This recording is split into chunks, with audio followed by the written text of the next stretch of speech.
What's up, coaches? Hope you guys are doing well. Here's our video for Monday. So this is a testing day as well as a testing week.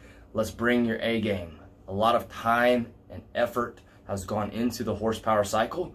That refers to both members with their consistent sweat equity, mental attention, as well as coaches. All right, coaches have put a lot of time and effort into this as well. So let's see the fruits of our labor this week, and let's really get after it and see some PRs. The general warm-up. So there's a separate link at the top of the notes for you guys. Watch that link. You only have to watch it once this week. We're going to be repeating the same warm-up daily throughout the course of the week. It's about 5 to 7 minutes, 3 rounds. The reasoning behind that is we want something very short and simple, effective, full body, yes, but short and simple to where we can really focus on the centerpiece of the day, like the power clean for today's work. All right, so make sure you watch the video there and get a feel for exactly how those 3 rounds should be executed. Moving into our specific warm-up, we have some bar path work here and really just kind of making that mental switch into focusing on the power clean itself. So this is going to be a coach's cue that looks like this. I always use the cue of stance and grip. Approach is fine too. So stance and grip. Now 1 inch, floor. Above the knee, floor. Pockets, floor. Clean. And recover. All right? I love this drill. I love this pause style because what athletes should feel is that when you give them the cue of clean, it takes them through the exact same spaces, 1 inch, above the knee, pockets, but when you actually say clean, it takes them through that with speed.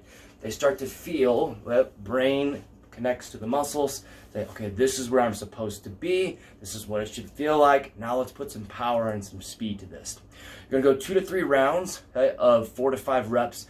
I would depend, for me, on the collective skill level of my group. If I have a lot of experienced athletes, I'd probably only do 2 rounds there. If I have a lot of newbies or people who don't have much experience with the clean, then I'm going to go ahead and hit that 3rd round. Let's talk about the max. So we're comparing this to Wednesday, June 3rd. We're going to set 25 minutes on the clock for this. So we have the maxes based on tracks. Now, if you have somebody that hasn't been here throughout the course of the horsepower cycle, someone's relatively new, whatever it may be, all we want them to do is to set their max based on the tracks. The same as if we had just started into the horsepower cycle. All right, so based on goals, experience level, all right, their physical capabilities, we're going to give them the competitor track, the performance track, or the fitness track. All right, so setting the max, competitor and performance track should likely be doing somewhere in the neighborhood of 6 to 8 building sets. That may vary based on the person. The huge takeaway here is high rest between sets, low volume and high rest.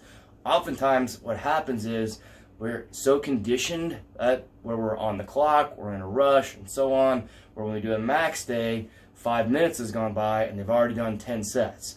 We want to stay fresh and explosive. In order to do that, we need lots of rest between sets. So we need at least a couple minutes rest between attempts.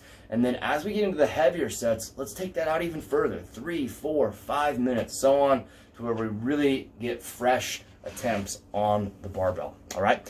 For my fitness group, the number of sets is going to be far less, probably 3 to 5, because the volume is much, much higher at 15.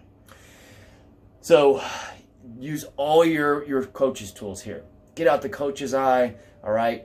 Use lots of enthusiasm. A lot of times misses here will be technical things. So, really kind of reviewing your mind before you get started, what cues you're going to be using for certain things and so on. Be prepared for this class. People get jacked up when they get maxes on their speed lifts, the clean and the snatch. It's huge for them. All right, so we really want to see some big numbers today, and people kind of overcome some of the anxiety that they have with those particular lifts. All right, let's talk about the workout. So this is in comparison to what we did on Monday, June 1st.